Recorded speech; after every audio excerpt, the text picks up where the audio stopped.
Hello friends, welcome back to my channel. আরেকটি নতুন recipe নিয়ে আপনাদের সামনে হাজির হলাম। আজকে দেখাবো চিকেন তন্দুরি।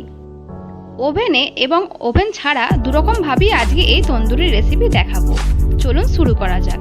এখানে আমি দুটো লেগ পিস নিয়েছি। এই লেগ পিসে আড়াআড়িভাবে দুটো কাট করে নেব, যাতে ম্যারিনেট করার সময় মশলাগুলো ভালোভাবে ঢুকে যায়।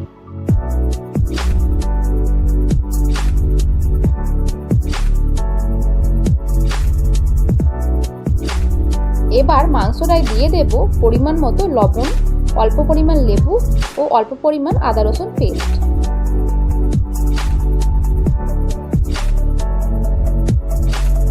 তারপর ভালোভাবে মাখিয়ে নেব।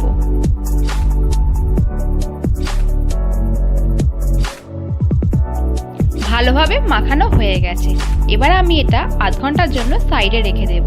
এবার আমি ম্যারিনেটের জন্য অন্য মশলা রেডি করব।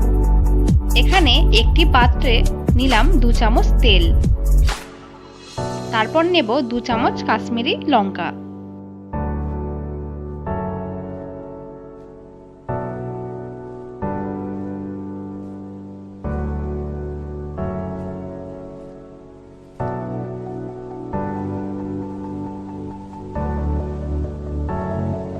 তারপর দেব 2 চামচ টক দই,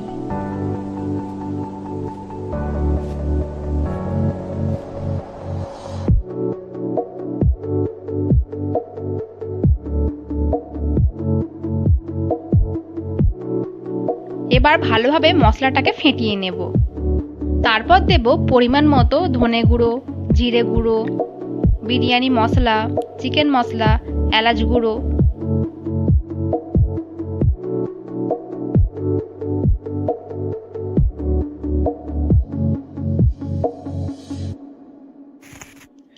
সব উপকরণগুলো দেওয়া হয়ে গেলে আমি এবার মশলাটাকে ভালোভাবে ফেটিয়ে নেব।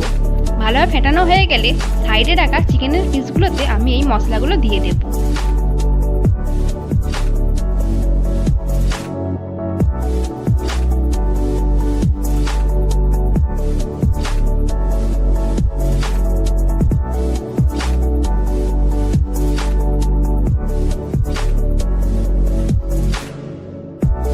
সবশেষে দিয়ে দেব রোস্টেড বেসন।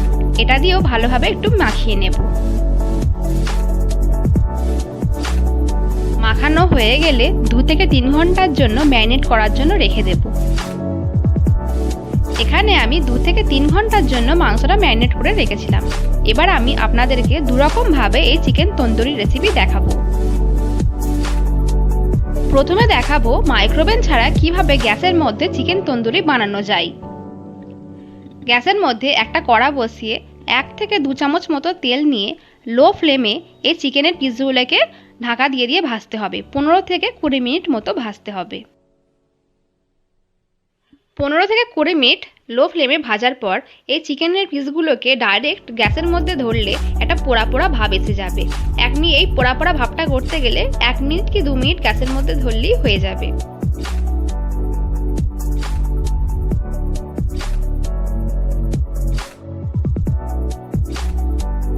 এবার চলুন মাইক্রোওভেনের প্রসেসটাই। যারা মাইক্রোওভেনে করতে চাইবেন তারা ম্যারিনেট করা চিকেনটাকে আপনারা এরকমভাবে একটা র্যাকের ওপর দিয়ে দেবেন। তারপর মাইক্রোওভেনে তন্দুরি অপশন সিলেক্ট করে দেবেন।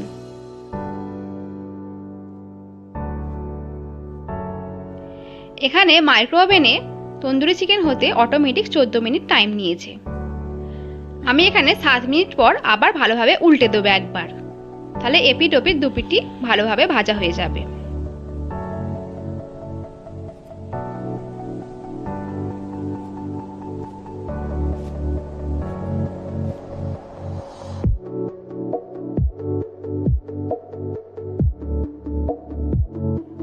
তৈরি হয়ে গেল আমার সহজ উপায়ে চিকেন তন্দুরি রেসিপি। এরকম সহজ এবং সুন্দর রেসিপি পেতে আমার চ্যানেলটি সাবস্ক্রাইব করতে ভুলবেন না এবং পাশে থাকা বেল আইকনটি ক্লিক করবেন। রেসিপিটি অবশ্যই ট্রাই করবেন এবং কেমন হয়েছে জানাতে ভুলবেন না।